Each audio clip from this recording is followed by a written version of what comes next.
पुण्यामध्ये एकीकडे गणेशोत्सवाची धामधूम सुरू होती, तर तिकडे अनंत चतुर्दशीच्या पूर्वसंध्येला आंदेकर आणि कोमकर टोळीमध्ये भडका उडाल्याचं पाहायला मिळालं।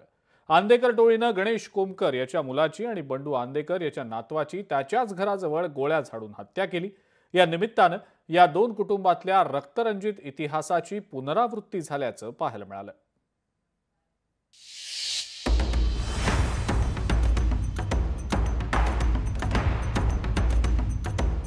विसर्जन मिरवणुकीच्या तयारीत गुंतलेल्या पुणे पोलिसांसमोर गुन्हेगारी टोळक्यांनी पुन्हा एकदा धुमाकूळ घातला। नाना पेठेतील मध्यवर्ती भागात शुक्रवारी रात्री अवघ्या 19 वर्षीय आयुष कोमकर याचा पिस्तुलातून गोळ्या झाडून खून करण्यात आलाय।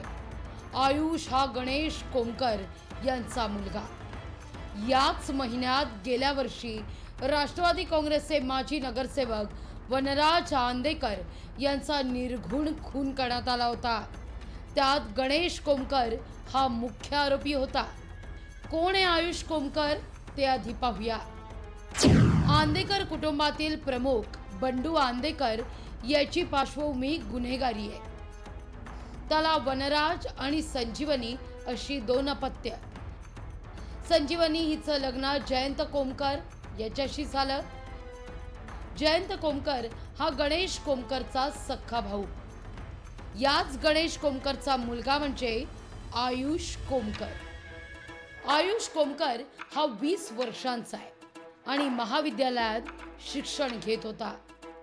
दरम्यान 1 सप्टेंबर 2024 ला वर्चस्वाच्या वादातून वनराज आंदेकर यांचा खून करण्यात आला होता। त्यावरून आंदेकर टोळीतील अनेकांना अटक झाली। मात्र हा खून आम्ही बदला घेऊनच संपवणार अशी चर्चा गुन्हेगारी विश्वास सुरू होती। गेल्याच आठवड्यात पोलिसांनी भारतीय विद्यापीठ परिसरात रेकी करणाऱ्या आंदेकर टोळीतील दत्ता काळे या तरुणाला अटक केली होती। या चौकशीत आंदेकर टोळी खुनाचा कट रचत असल्याचं उघड झालं होतं। यानंतर पुणे पोलिसांनी आंदेकर आणि कोमकर टोळीतील होणारा गँगवॉर उधळून लावला अशीही पुण्यात चर्चा झाली, पण तसं काहीच झालं नाही। यानंतर उलट अनंत चतुर्दशीच्या पूर्वसंध्येला पुणे पोलिसांनी रूट मार्च काढल्यानंतर लगेचच नाना पेठेत गँगवॉर झाला।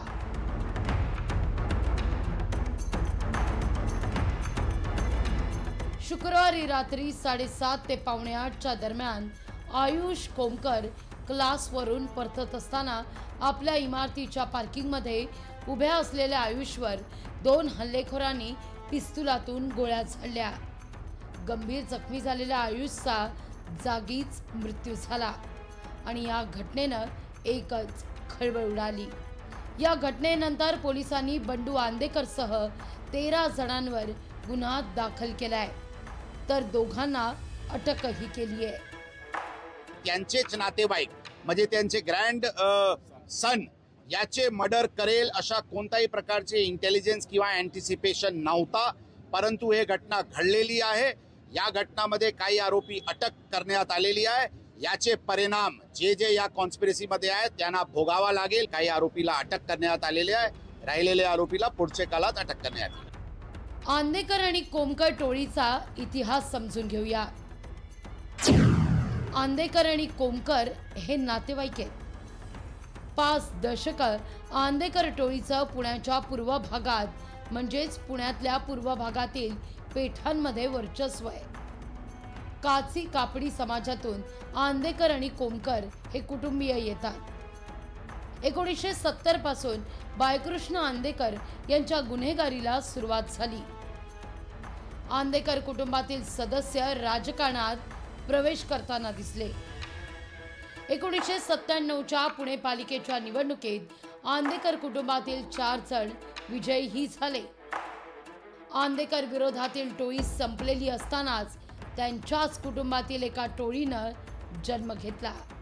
ही टोळी म्हणजे कोमकर टोळी। सूर्यकांत आंदेकरला 2 मुलं, वनराज आणि कृष्णकांत, आणि 3 मुली, संजीवनी, वृंदावनी आणि कल्याणी। संजीवनी आणि कल्याणी यांचा विवाह कोमकर कुटुंबातील जयंत आणि गणेश कोमकर यांच्याशी झाला। म्हणजेच सख्या बहिणी सख्या जावा झाल्या। मात्र पुढे मालमत्तेवरून दोन सख्खे भाऊ आणि बहिणींमध्ये वाद झाला। 2 वर्षांपूर्वी कोमकर टोळीतील निखिल आखाडे याच्यावर आंदेकर टोळीनं हल्ला केला। यानंतर कोमकर टोळीनं गेल्या वर्षी बदला घेत थेट संजीवनी कोमकर हिचा सख्खा भाऊ वनराज आंदेकर याची गोळ्या झाडून हत्याही केली। वनराज आंदेकर हत्येप्रकरणी 2 सख्या बहिणी संजीवनी आणि कल्याणी यांच्यासह त्यांच्या नवऱ्यांना अटक करण्यात आली आहे। आयुष कोमकर हा आंदेकर आणि कोमकर कुटुंबातल्या 3ऱ्या पिढीतला सदस्य आहे।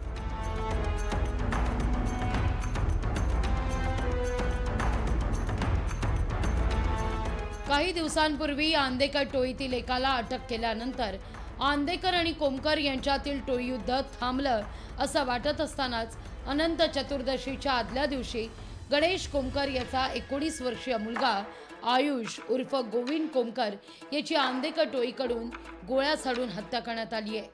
यातून पुन्हा एकदा आंदेकर आणि कोमकर टोळीचा रक्तरंजित इतिहासाचा हिंसर चेहरा समोर आलाय।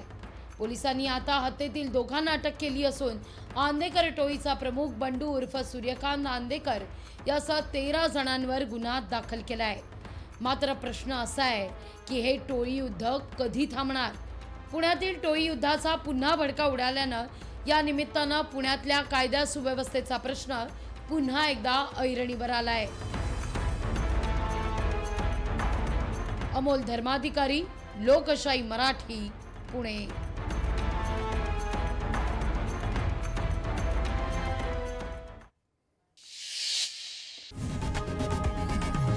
लोकशाही मराठी ऐका, पहा, जागरूक रहा।